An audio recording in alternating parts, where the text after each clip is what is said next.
con el temario. Ajá. Vamos a tratar de dar las sesiones teóricas del día de hoy.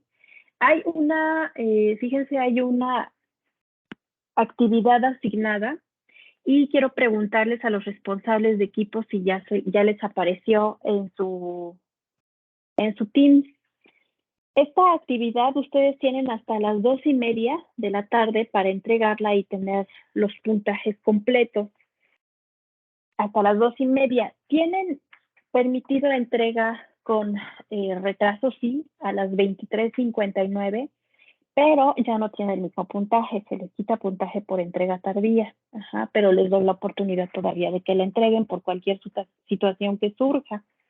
Entonces, vamos a dar la sesión teórica, después hacen su actividad, la entregan, ajá, y si les parece, terminamos la sesión por si se quieren incorporar alguna de las actividades que se está haciendo en la escuela. Lo único que les pido es que trabajen para poder concluir y avanzar con sus claves de identificación. ¿Están de acuerdo?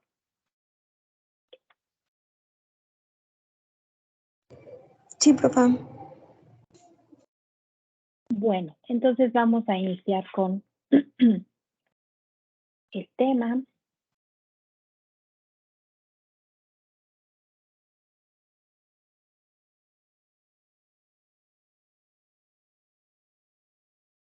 Y ahí lo tenemos.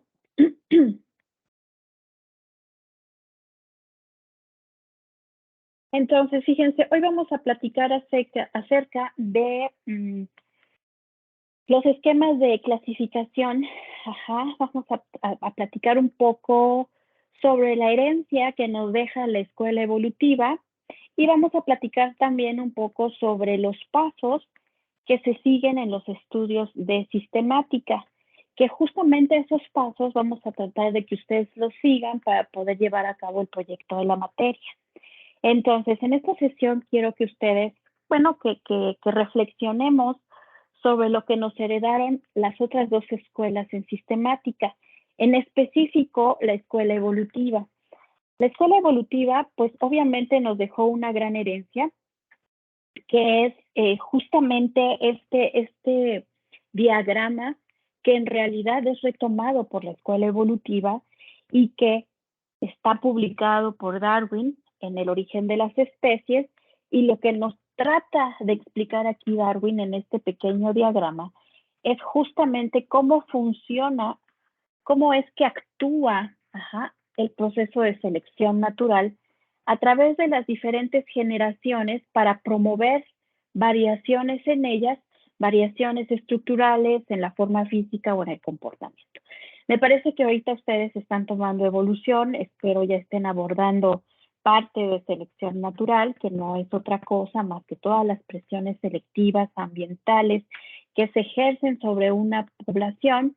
Obviamente algunos sobreviven, heredan esas características que son muy distintas a la población original, que son a lo mejor esas características que ya están dentro del genoma de las diferentes especies, pero que por presiones selectivas se expresan, y entonces son las que permiten sobrevivir a los organismos y son diferentes a las anteriores. Ajá.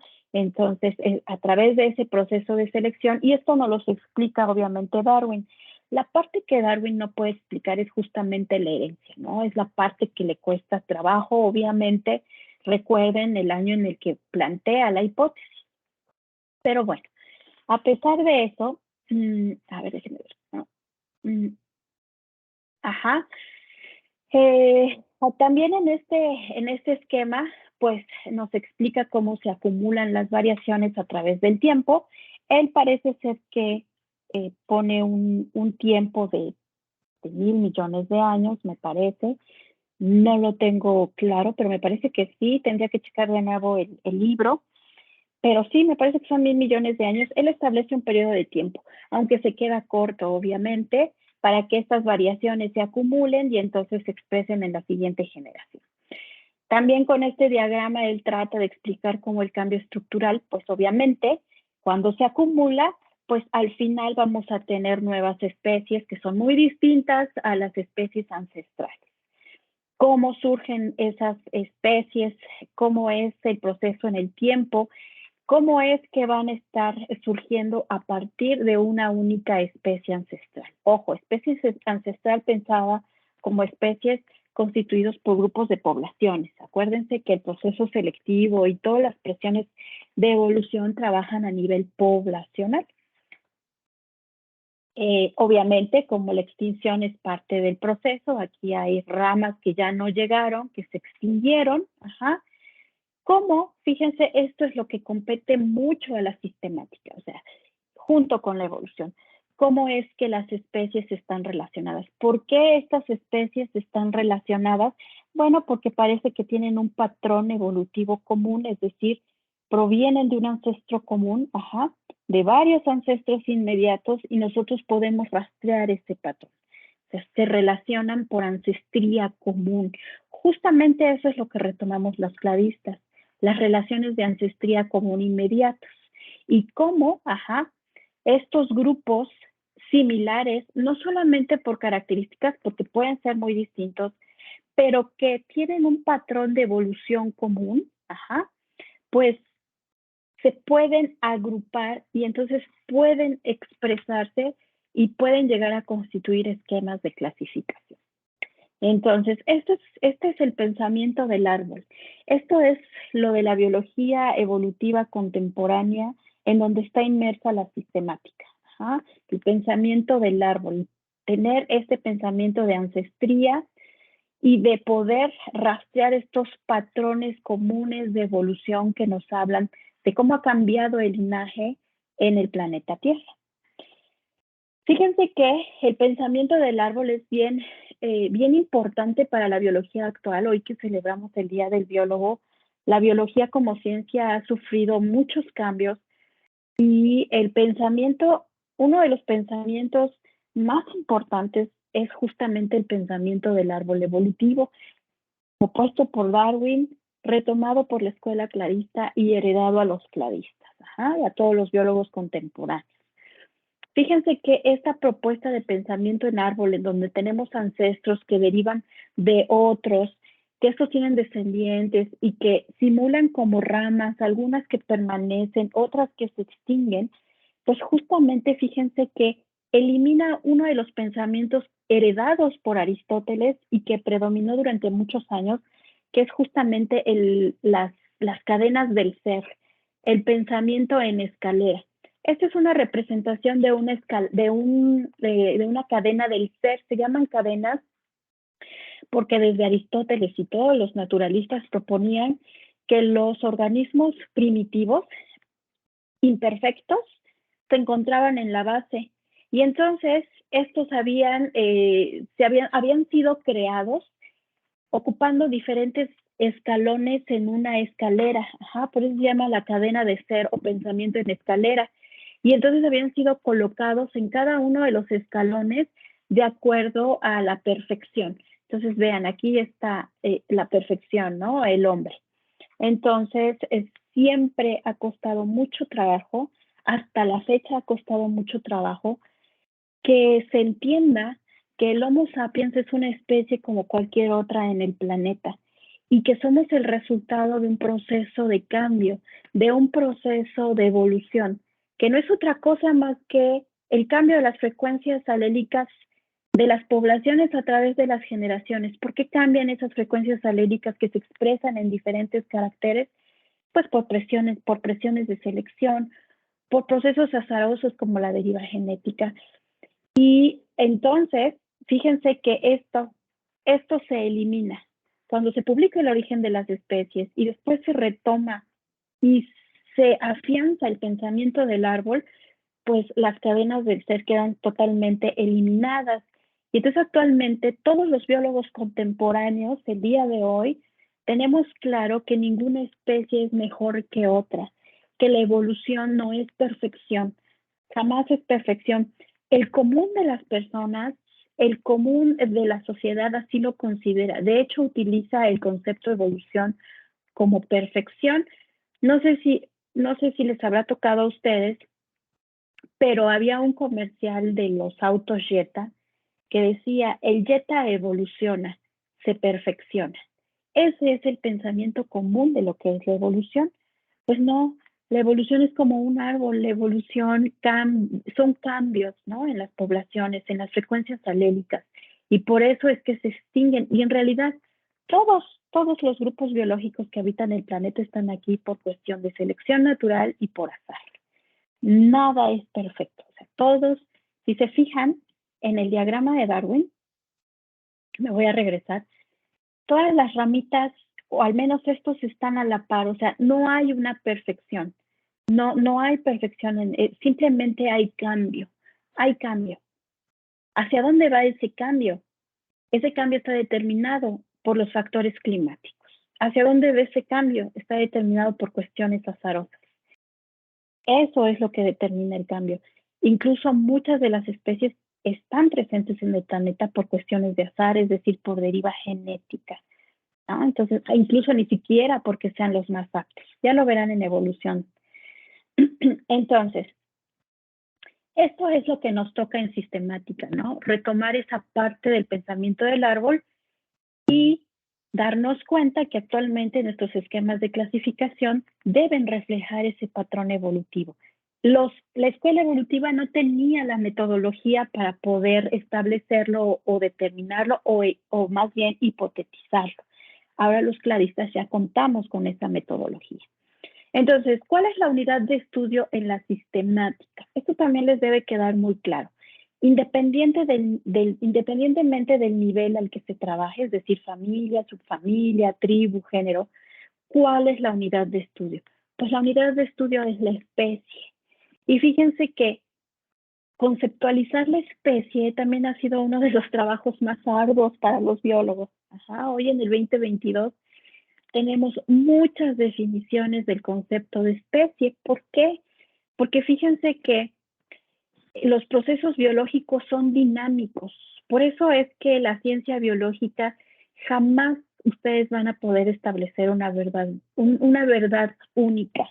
¿Por qué? Porque los propios procesos biológicos son dinámicos y cambian. Y en realidad lo que nosotros tratamos como biólogos es explicar el fenómeno en el momento. La evolución es como una instantánea. O sea, la instantánea del 2022 es muy distinta a la de instantánea del precámbrico o del cámbrico. Entonces, nosotros tratamos de explicar los fenómenos conforme los vemos. Y entonces, fíjense que el concepto de especie ha sido uno de los conceptos que causan más controversia dentro de la biología, pero actualmente hoy tenemos, o me parece que hemos llegado al acuerdo de que a pesar de que hay más de 10, 15 conceptos de especie, lo cierto es que dependiendo del área en donde ustedes se inserten en un futuro, van a tener que adoptar un concepto de especie que sea compatible con sus líneas de investigación. Si ustedes se van a dedicar a cuestiones reproductivas netamente, quizás ustedes adopten el concepto biológico de especie en donde ustedes están estudiando ciertos grupos que se van a reproducir entre sí, pero que están aislados reproductivamente con otras especies, es decir, hay mecanismos de aislamiento, posigóticos y presigóticos, es decir, presigóticos porque el cigoto ya no es viable, y posigóticos porque los híbridos no son fértiles. Entonces, si ustedes se dedican a esa rama, pues seguramente van a adoptar por este concepto. Obviamente yo solo puse 3, pero hay muchos, también los tienen que tocar en su materia de evolución, no quiero ser repetitiva.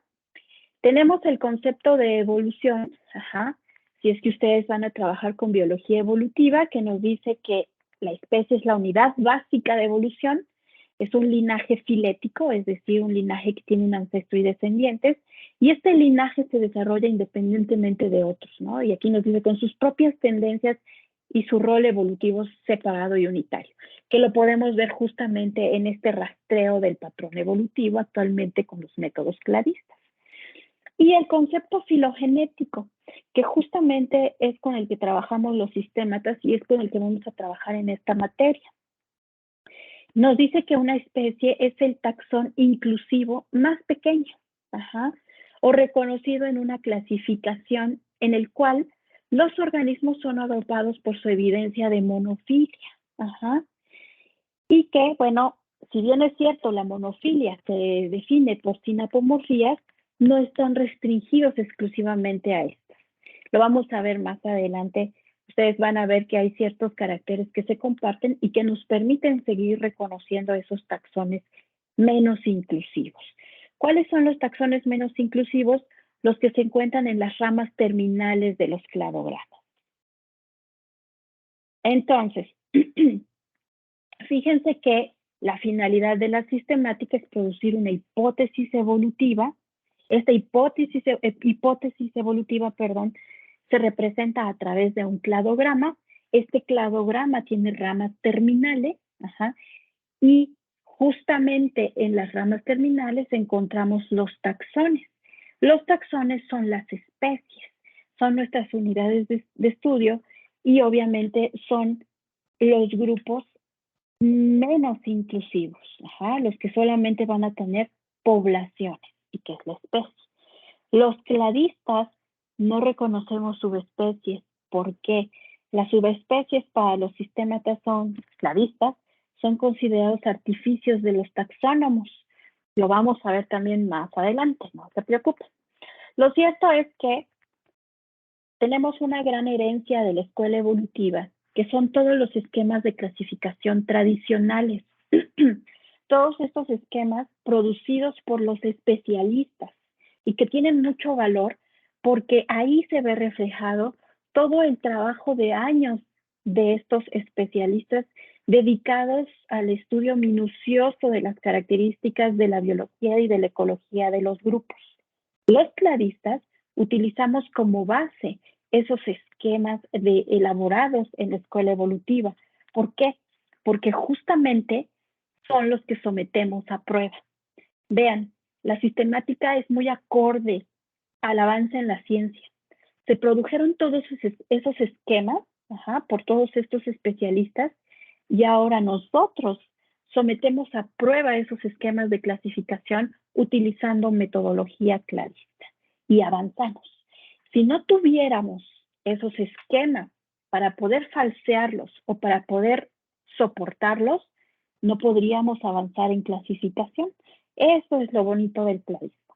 No nos referimos a los esquemas producidos en la escuela evolutiva de manera peyorativa, así como que, ay, los evolutivos, qué mal. No, porque finalmente ellos nos dieron todo este material para poder falsearlo, para poder soportarlo y para poder avanzar en la ciencia sistemática. Para eso les pongo este ejemplo. Vean, tenemos estos 3 esquemas de clasificación que se generaron de manera evolutiva o tradicional, como algunos le llaman. Y entonces tenemos la de Fernando Álamo, que nos propone que el filum Porifera está clasificado, o dentro de Porifera tenemos a 3 clases: calcárea, hexactinélida y demospongia.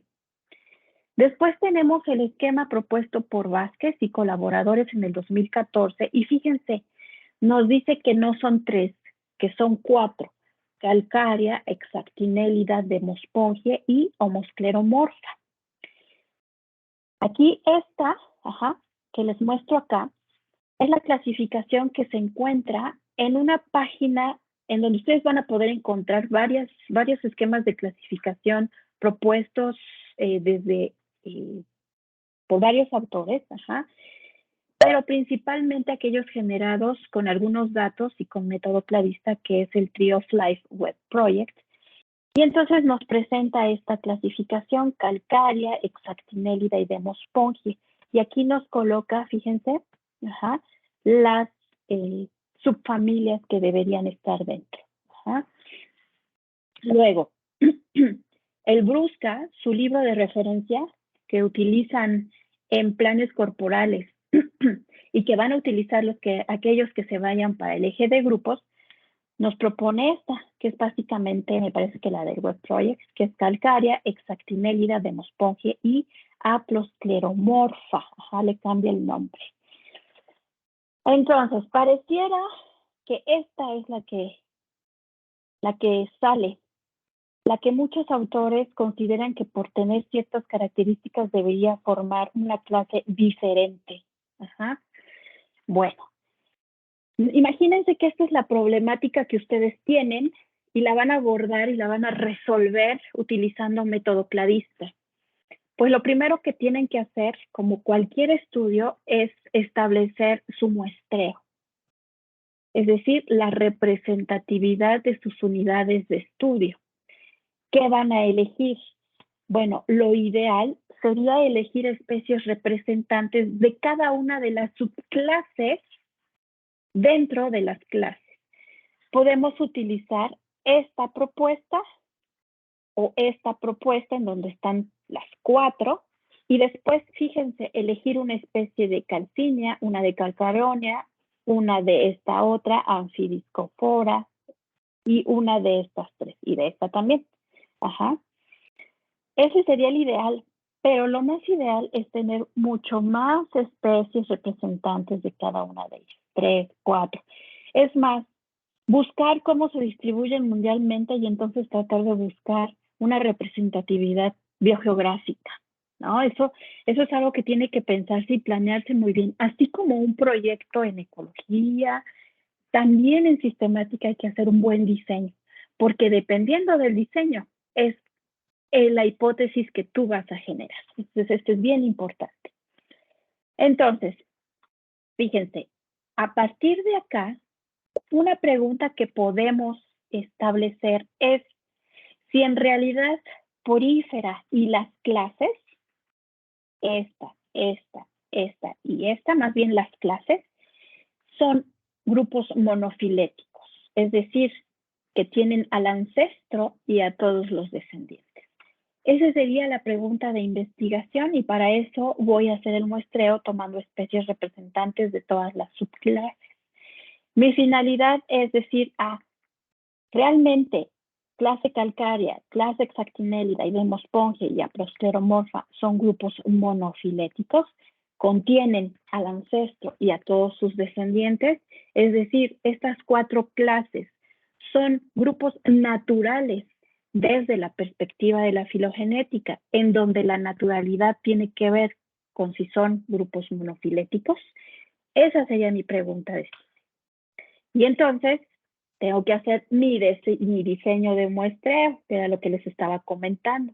Debo de tener representatividad, debo de tener especies de cada una de las subclases, más de una especie. Dependiendo de ese diseño, será la hipótesis que yo construya. Fíjense que OTUs es una herencia de la escuela fenética que significa unidades taxonómicas operacionales, que son nuestras especies. Hay muchas personas que son un poco quisquillosas y si tú le dices, tengo 15 OTUs, te dicen, ¿acaso eres fenético? No, soy cladista, pero para referirme a todas, es correcto decir unidades taxonómicas operacionales, depende, ¿verdad? Es correcto. Pero la idea es que ustedes seleccionen especies. Ahora bien, se llaman también unidades taxonómicas operacionales porque en realidad las especies que estamos seleccionando no sabemos si realmente son especies. Eso lo vamos a saber incluso después del análisis. Por eso es que se utiliza OTEUS. Bueno, después, ¿qué se hace? Ya tengo mi diseño de muestreo, ya tengo mis especies representantes, ya fui a las colecciones, ya las tengo listas, ya me voy a hacer todo un viaje a Londres para poder revisarlas. Y entonces, ¿para qué las voy a revisar, a fotografiar, etcétera? Bueno, porque voy a obtener de ellos caracteres morfológicos, datos ecológicos, biogeográficos, reproductivos, etcétera. Datos moleculares. Entonces, también en nuestro diseño de estudio, no solamente hay que establecer las especies, sino también los caracteres que vamos a utilizar, ya sean morfológicos o ya sean moleculares.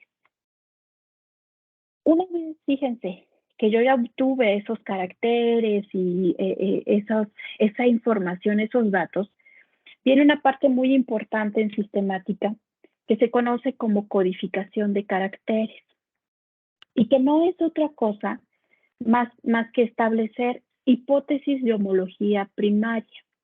Es decir, yo selecciono estructuras que a un primer ojo parecieran similares y yo hipotetizo que derivaron de una misma estructura, es decir, de un ancestro común. Lo estoy hipotetizando y eso lo voy a expresar con números. Vamos a ver cómo se hace este establecimiento. Son hipótesis porque estas no se van a corroborar hasta después del análisis. Estas hipótesis de homología, después del análisis, pueden o no convertirse en sinapomorfías, es decir, en caracteres derivados compartidos. Esto se los estoy explicando muy rápidamente, pero lo vamos a ver con detalle. Ustedes incluso van a hacer su codificación, van a hacer ejercicios para codificar. Cuando yo termino la codificación, lo que tengo es una matriz de datos con ceros, unos, 2, 3, 4, etcétera. Y estas matrices de datos las vamos a cargar o se van a cargar en programas de computación, ya sea Winclada o sea TNT. Y entonces ya van a correr sus análisis y van a obtener sus hipótesis así. Imagínense, empezamos hablando de las esponjas, ¿no? Entonces, yo con las esponjas tendría que hacer todo ese proceso de seleccionar mis caracteres, de codificarlos, de hacer mis matrices y después meterlos al programa y este sería como el resultado final. Acá tengo la hipótesis evolutiva. Y de acuerdo con la hipótesis evolutiva, pareciera que aquí están las 4 clases. Está homoscleromorfa, está calcárea, está demospongie y me falta una. Y exactinelida. ¿Ya la vieron? Aquí está exactinelida. 1, 2, 3, 4. Pareciera entonces que estos grupos sí son naturales. Aquí está el ancestro común, y aquí está el ancestro común de homoscleromorfa en morado. Aquí está el ancestro común de calcárea. De mospongia es todo el ancestro común está aquí. Y el ancestro de exactinelida está acá, justo en el amarillo. Entonces, así es como se trabaja en sistemática y, bueno, se los presento porque esa es la finalidad del curso, que ustedes puedan comprender todos y cada uno de esos pasos en cladismo hasta llegar a obtener estas hipótesis de homología. Entonces, se los presento para que lo tengan claro, para que vean que uno de los, lo que vamos a hacer es obtener hipótesis evolutivas, pero no perdemos de vista uno de los objetivos que se considera como principales en la sistemática, que es justamente que estas hipótesis, con ellas podamos trasladarlas a un esquema de clasificación. Entonces, bueno, creo que está bastante sencilla. ¿Tienen alguna pregunta?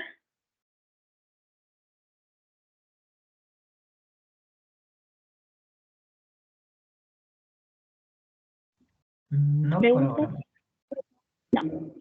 Entonces,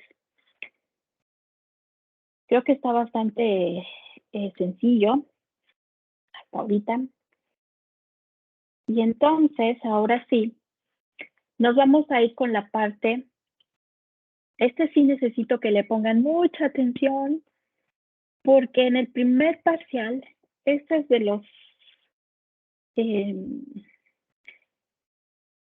los problemas que se presentan y por eso en el primer parcial salen bajos, porque no logran llevar a cabo una lectura correcta de los cladogramas. Ya acordamos que en cladismo se obtienen cladogramas. Es la manera de expresar las hipótesis de evolución. Entonces, es bien importante que ustedes lo sepan leer. Un cladograma es la representación de una filogenia. ¿Qué es una filogenia? Es justamente aquella que nos va a estar expresando las relaciones de ancestría. En cladismo son relaciones de ancestría, relaciones evolutivas entre organismos. Entonces, vean, acá tenemos nuestras especies, especie A, especie B, especie C, especie D. Son nuestros taxaterminales. Este es nuestro taxón menos inclusivo en una filogenia, mi especie. Ajá. Por eso la puedo reconocer porque aquí está. Ajá. Es mi grupo menos inclusivo en una filogenia formal, que es esta. Esta es especie A, esta es especie B, esta es especie C y esta es la especie D. Ahora bien, en sistemática, estas relaciones evolutivas se soportan por ancestría común. El ancestro común a todas estas especies, a B, C, D, es este que está aquí en rojo. Aquí hubo un proceso de divergencia, de especiación. Este ancestro quedó dividido, no sé, imagínense, en 5 poblaciones distintas. Y esas 5 poblaciones tuvieron presiones selectivas diferentes, de las cuales solo sobrevivieron el ancestro de A y el ancestro que después volvió a sufrir un proceso de divergencia y que dio origen a B, su ancestro, y dio origen al ancestro, del cual se originó C y D. Así es como se van leyendo. Este es el ancestro común inmediato de C y D. Este es el ancestro común inmediato de B, C y D, el verde. Y este es el ancestro común inmediato de A, B, C y D. Fíjense, el modelo de evolución en los cladogramas es dicotómico. ¿Qué quiere decir dicotómico? De 2 ramas. Tenemos en los cladogramas un punto de partida que se conoce como raíz. Aquí tengo a mi ancestro hipotético, acá, que justamente del cual derivó A y del cual derivó este ancestro común, que ya no lo dibujé, pero ahí está. Los cladogramas, por eso es un patrón dicotómico, ¿se fijan? Ancestro, 2. Ancestro, 2 ramas. Ancestro, 2 ramas. Estas, ven acá, esta es una rama terminal. Interna, perdón, una rama interna. Aquí tenemos otra rama interna. Aquí tenemos una rama terminal. Aquí estos se conocen como nodos.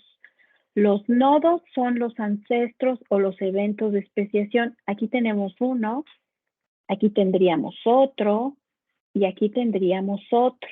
En las ramas van a aparecer las sinapomorfías o los caracteres. Aquí me faltó una E, perdón. Una A, perdón, caracteres que soportan o que recuperaron la relación entre B y este clado. Aquí están los caracteres, aquí, este negro y este blanco. Aquí hay caracteres, este negro y este blanco. ¿Por qué negro y blanco? Aquí sí. Negro, porque es una sinapomorfía, es un carácter derivado compartido. ¿De dónde derivó? De este ancestro. ¿Quién lo comparte? B, C y D.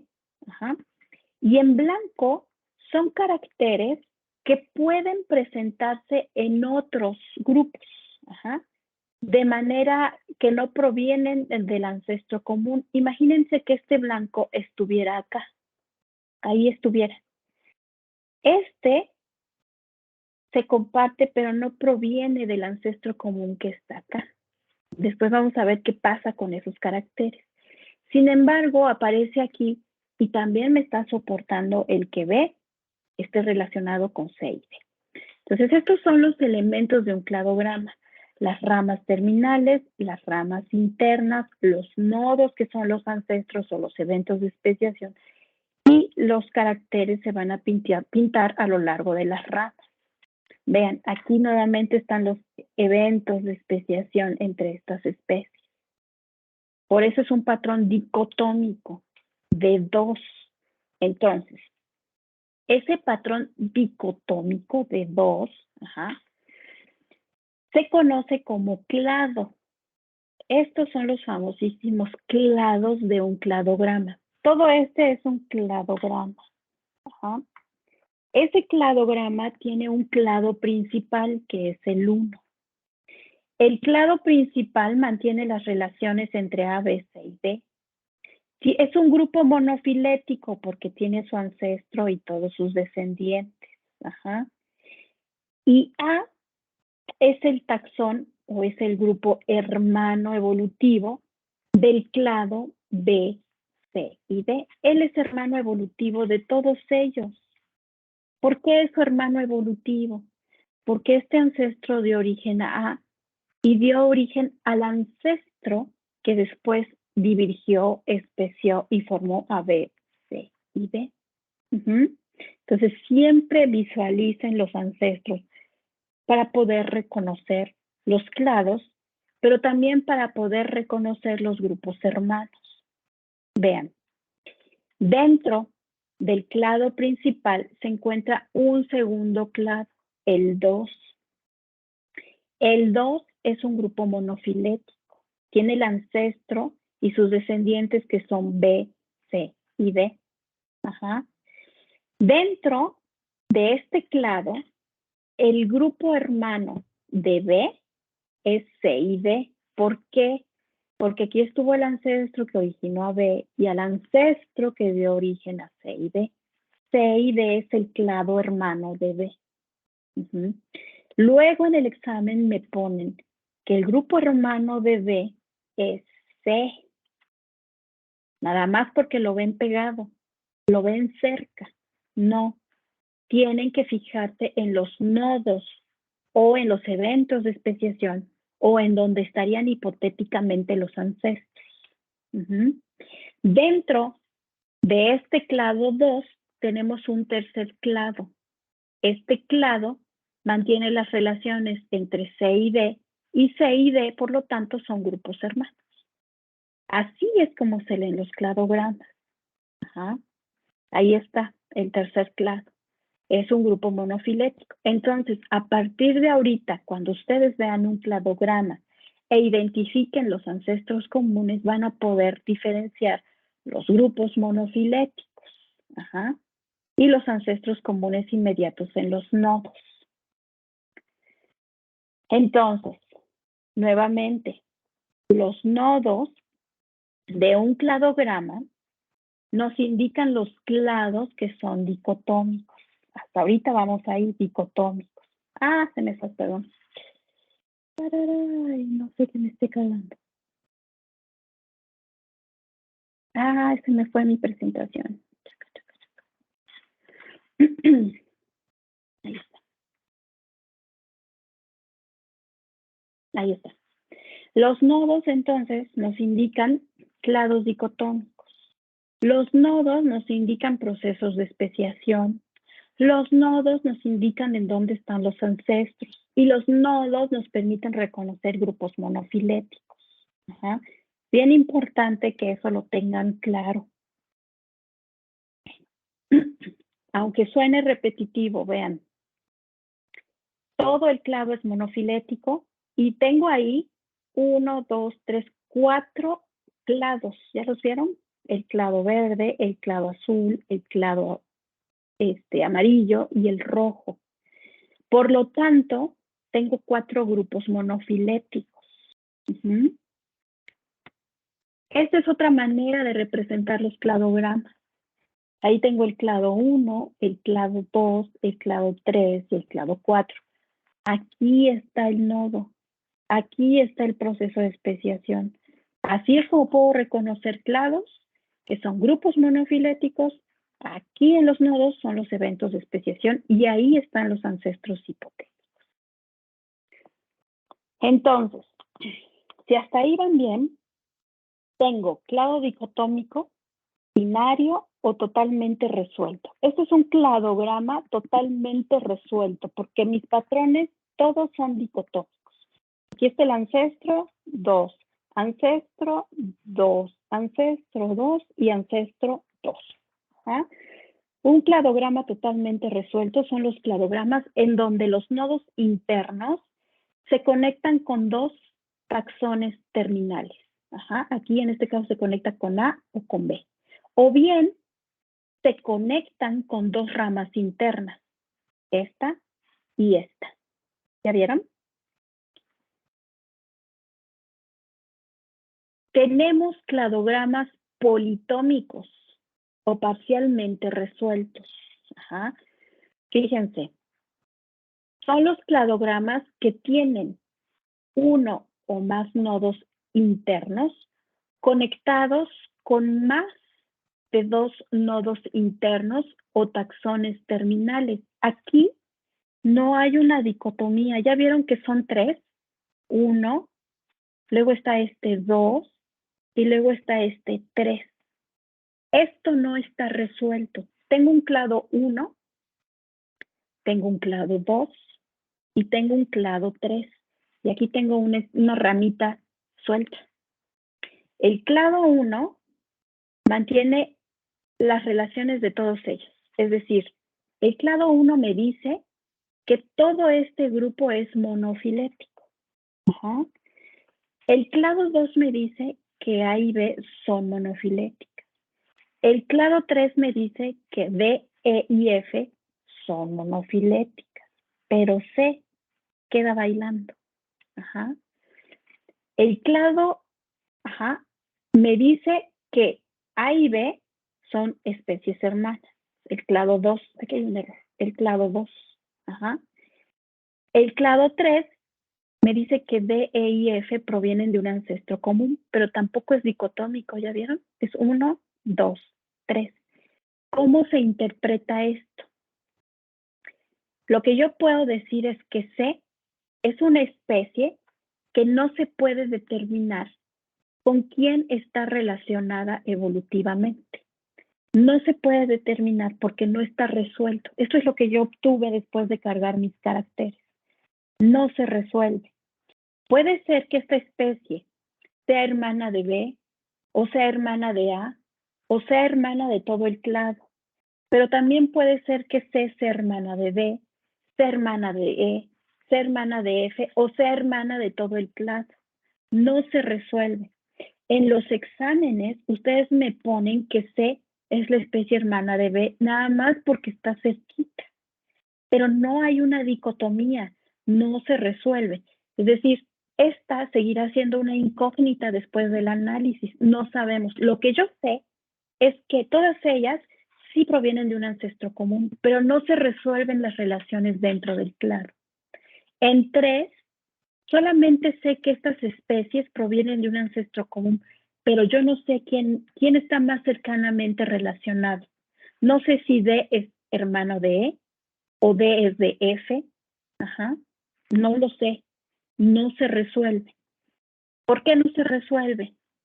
Seguramente porque nos hacen falta caracteres, seguramente porque tenemos que revisar la codificación, o simple y sencillamente con esa información y con ese muestreo que tenemos, no se logra resolver la hipótesis. Y entonces hay mucho todavía que trabajar.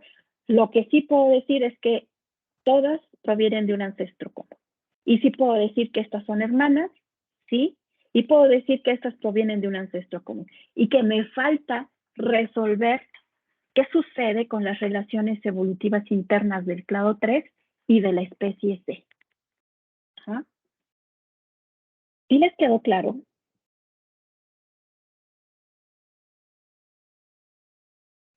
Oiga, Profa, profa, yo tengo una duda. Si quieren igual me una paso duda. aquí espérenme. Primero, ¿quién abrió su micrófono? ¿Quién fue, Luis? Sí, yo. ¿Quién fue? Sí. A ver, Luis, te escucho y después, ¿quién sigue? A ver, Luis. Nada más para saber si lo entendí bien, estaría bien Ajá. dicho decir que el clado 2 es hermano del clado 3 en este caso. No, porque tampoco se resuelve. Ahí tienes inmersas este clado puede resultar hermano de C y ya no fue hermano de él. ¿Sí te das cuenta? O puede ser que efectivamente este clado se una con él. Puede ser, pero no lo tienes resuelto. No puedes decir quién es el grupo hermano acá adentro. No puedes, porque C puede unirse aquí, o C puede unirse aquí, o puede ser que C salga y queden los dos clados hermanos y luego C salga. No lo puedes saber, Luis. Si tú me dices que este y este es hermano, no es cierto. porque el ancestro dio origen a estas tres, no a estos dos como grupos hermanos. ¿Sí, Luis? Ok, muchas gracias. Sí, ok, perfecto. Eso es lo que les pasa en el examen, que lo ven así, sí, entonces el 2 con el 3 y C está más cerquita del 2, entonces ya se equivocaron. No se fijen en la cercanía. Para poder interpretar las relaciones evolutivas de un cladograma se tienen que fijar en los nodos. Y si es un nodo que da origen, fíjense, a tres ancestros distintos, 1, 2, 3, aquí en este, es politómico y no se resuelve.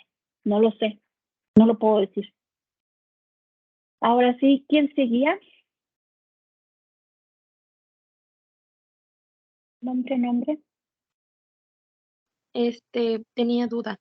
Entonces, ¿se Dime, puede dime. decir que D, E y F sí son hermanos? D, E y F, el grupo hermano, tú solo puedes tener un grupo hermano. El que está más cercanamente relacionado contigo porque proviene directamente del ancestro común. Solamente puedes tener uno. Acá no sabes quién es el grupo hermano de D, ni de E, ni de F. No está resuelto. Lo único que puedes decir es que D, E y F están relacionadas evolutivamente porque provienen de un ancestro común. Pero no puedes decir quién es hermana de quién. Hermano solamente dicotómico. Él es el ancestro, es como si fuera el papá, y tiene a A y a B, y estos sí son grupos hermanos. ¿Ah? El grupo hermano solamente puedes tener uno como linaje, con el que tienes una estrecha relación. ¿Por qué tienes esa estrecha relación? Porque provienes de un proceso de divergencia de un ancestro común inmediato. A este ya no sirve, es este. Ajá. Entonces, acá está el ancestro común. No puedes decir quién es el grupo hermano del clado 2, ni del clado 3, ni de C. No lo puedes decir. ¿Por qué? Porque mira, aquí tienes estos tres. No lo puedes decir. Solo puedes decir que todas estas especies están evolutivamente relacionadas porque provienen del ancestro. Uno, azul. ¿Sí? Sí, profe, muchas gracias. Ok. ¿Alguien más? Yo. Ujú. Bueno, ahorita estamos hablando de los cladogramas, pero me surgió la duda, respecto a como temas anteriores cuando hablábamos de los fenéticos. Es una como hipótesis que yo tengo, si habláramos, o bueno, este cladograma lo pusiéramos desde un punto de vista del que tenían los fenogramas, podría decirse que sí podría ser un hermano del clado A y B por numérico. Ajá. Sí, Noel. No, no le puedes decir grupo hermano porque acuérdate que los fenéticos tiraron a la basura la interpretación evolutiva.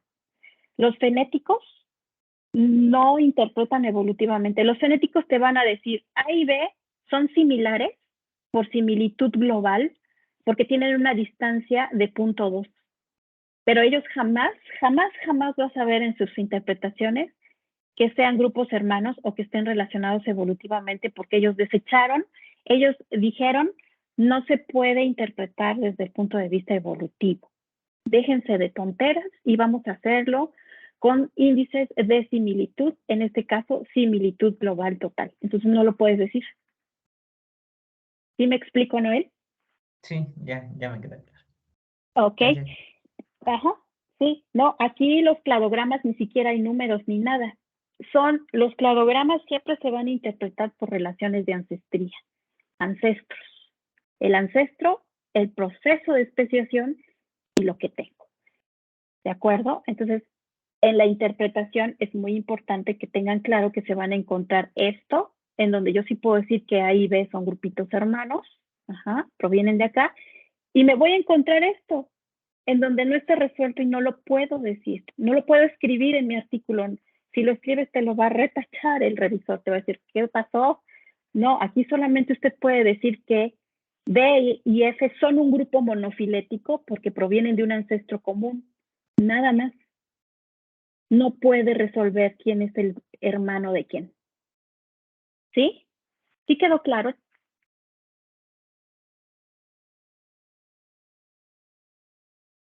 ¿No hay más preguntas?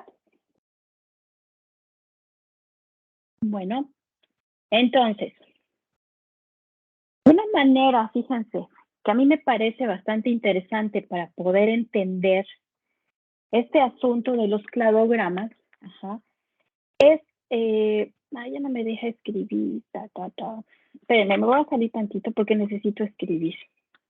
A ver si me da chance. Es que se están actualizando, gracias. A ver. Ahí está.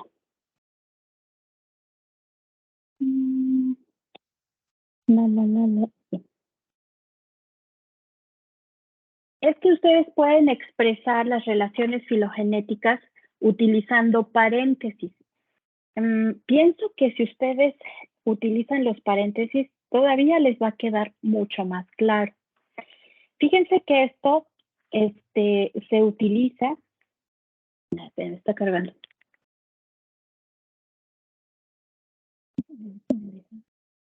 No me deja escribir.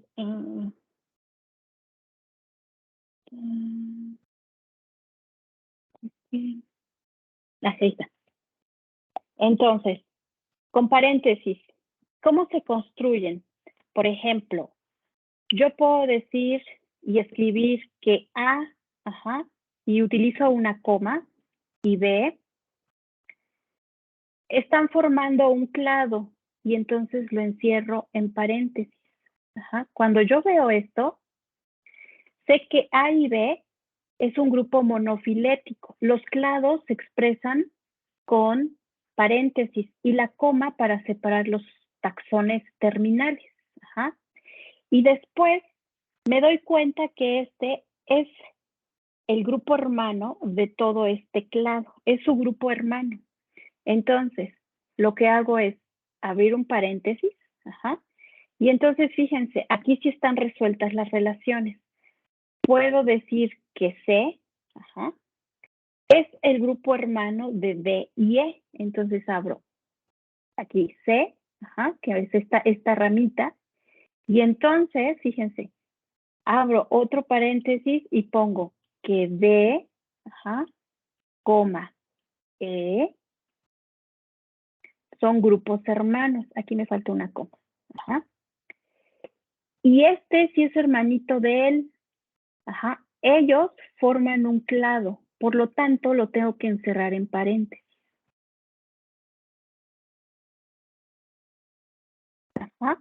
Y luego, todos ellos forman un clado. Ya lo tengo acá y tendría que cerrar otro paréntesis.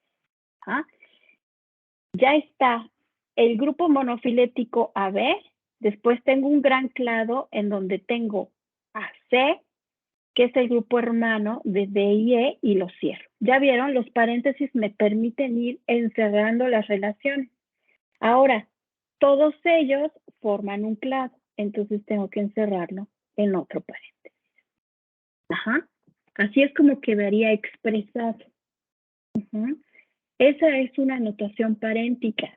Les ayuda mucho, creo yo, para poder identificar los grupitos. ¿Qué pasa con este? ¿Cómo lo construirían? A ver, vayan, ¿quién quiere participar? Me voy para acá. ¿Quién quiere participar y construir el paréntesis? Díganme, ¿quién levanta la mano? Yo, por favor. Tú, Luis, va. Entonces te Bueno, al pongo menos con el primer paso. Va. Que Después Leslie. A ver, espera, pongo la presentación. Después Leslie dice que nos va a ayudar. Aquí se los pongo. A ver, el primero, ¿cuál sería? Bueno, es sencillo, ¿no? Es el A, B, entre paréntesis. Ok, sería A, B, entre paréntesis. Ahí está el primer clado. Sí. Luego, Leslie, ¿qué nos dice? Después sigue C, coma, se abre en paréntesis, y D, coma, E, coma, F. Perfecto. Y luego, para terminarlo, porque hasta ahí tengo esto, pero no he dicho que todos ellos forman un clado, entonces le agrego este y ya quedó. Si lo logran visualizar todos, lo voy a hacer más grande.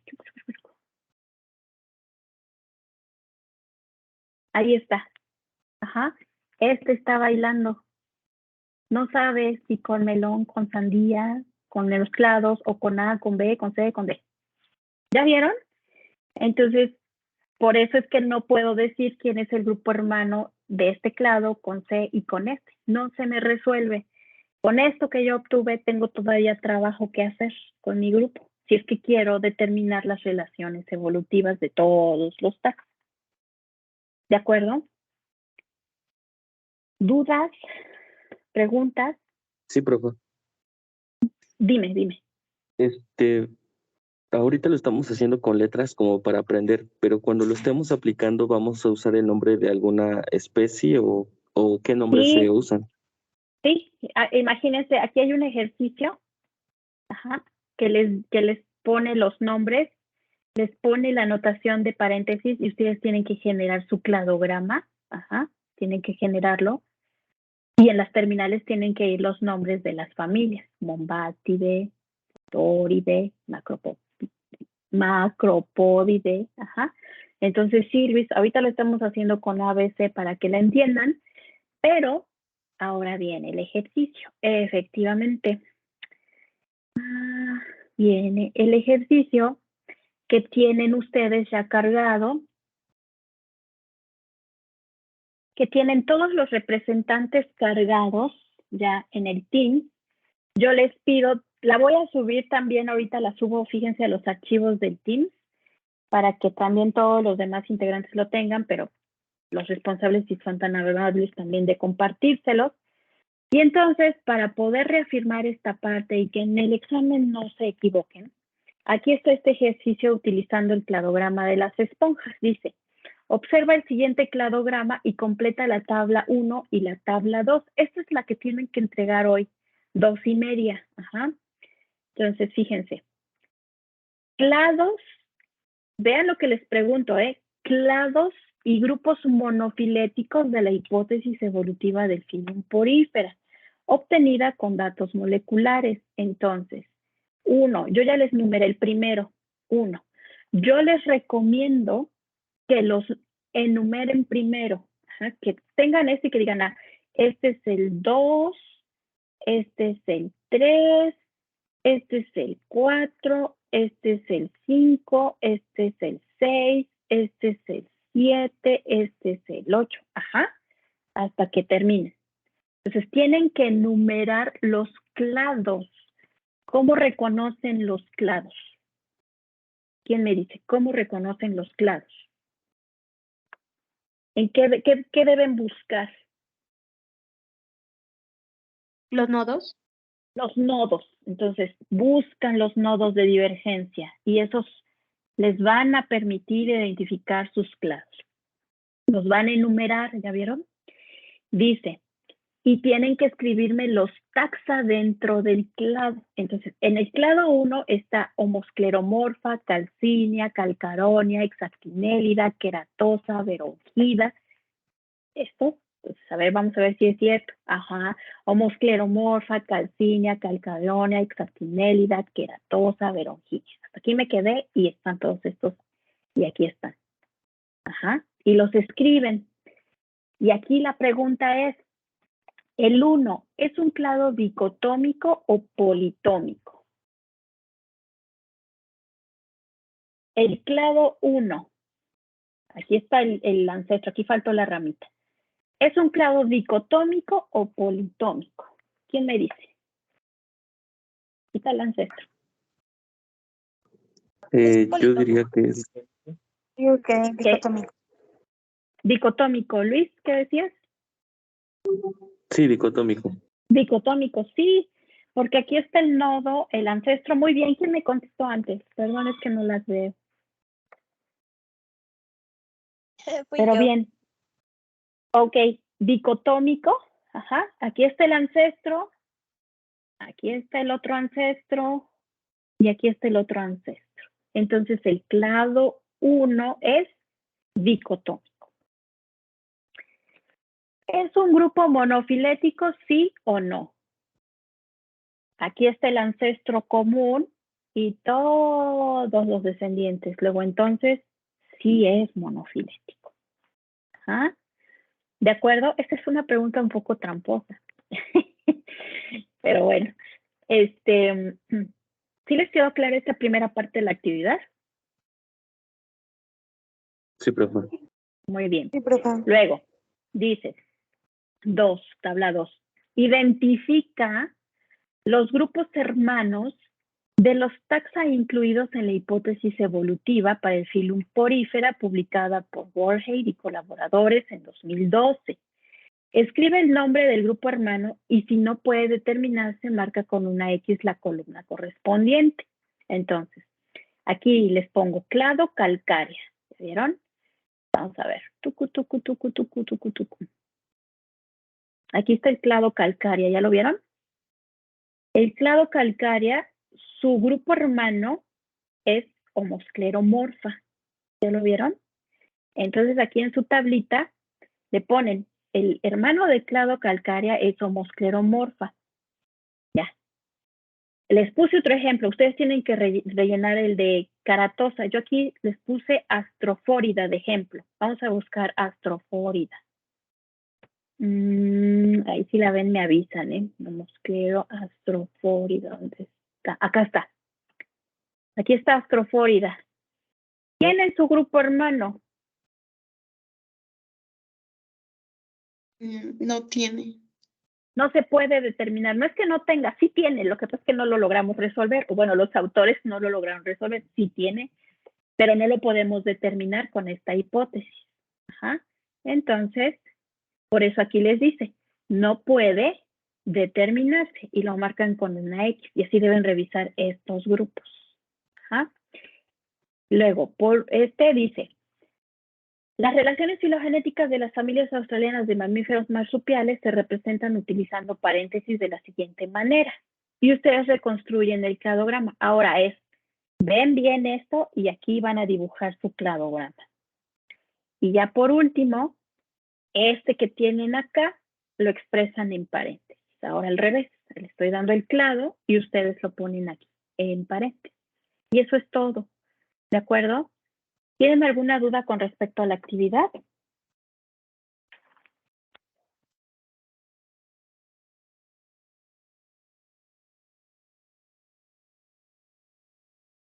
Por mi parte no, profesor. ¿No? Bueno, así es esto. Hay que hacer ejercicios para poder entenderles. Sin los ejercicios, pues no tiene sentido, ¿no? Y esa es la finalidad de esta sesión. Dime, Jessica. Profesora, ¿dónde dice que nos sale a los representantes la actividad? En Teams. En Teams ya debe estar cargada, en plataforma en tareas. ¿No le sale? Profe, no me parece nada. No me digan. Bueno, entonces lo que voy a hacer ahorita en este mismo momento es, qué raro, que no sería más, rápidamente lo resolvemos. Se van a ir aquí a su carpetita de archivos. A mí sí me apareció. ¿Sí les apareció? Ok. Sí les debe aparecer, chicos, en sus tareas. Tiene que aparecer. Sí, a mí sí me aparece. ¿Ya? De cualquier forma, vean, aquí el manual de práctica.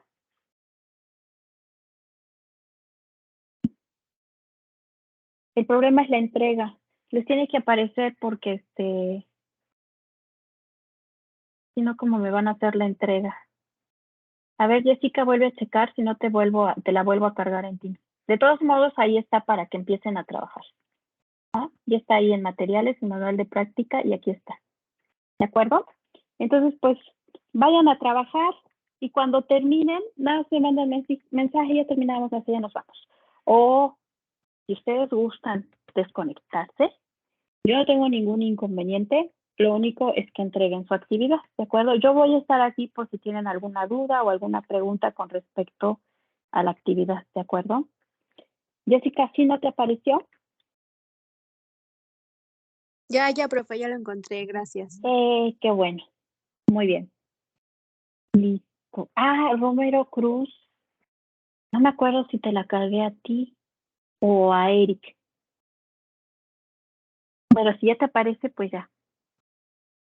Yo lo encontré en el material de clases, profa. Ajá. ¿Sabes? Ya ahí ya no supe, Jessica, porque creo que tu representante es Eric, ¿no? Sí, es justo lo que le iba a preguntar, si sí se quedó él o si siempre lo cambió, cómo quedó resuelto pues, ese. Yo lo dejé a él. Él ya la tiene cargada. No sé si entró a esta sesión. No lo sé, Jessica. Sí, profe, ahorita lo revisamos en equipo. Gracias. Ok, porque solo él va a poder subir en Teams. Si no, ya me dicen si es que tengo que hacer algún cambio. Entonces, pues a trabajar, chicos. Ustedes deciden si trabajan en sus canales. Aquí voy a estar resolviendo dudas. Y nada más me avisan si es que se van a salir, si es que se van a quedar trabajando. Y nos veríamos entonces el próximo lunes. Trabajen con lo de sus claves, ¿de acuerdo? Si no terminan las claves, bueno, el lunes damos un tiempo más para que las trabajen. Entonces ya tienen trabajito. Adelante.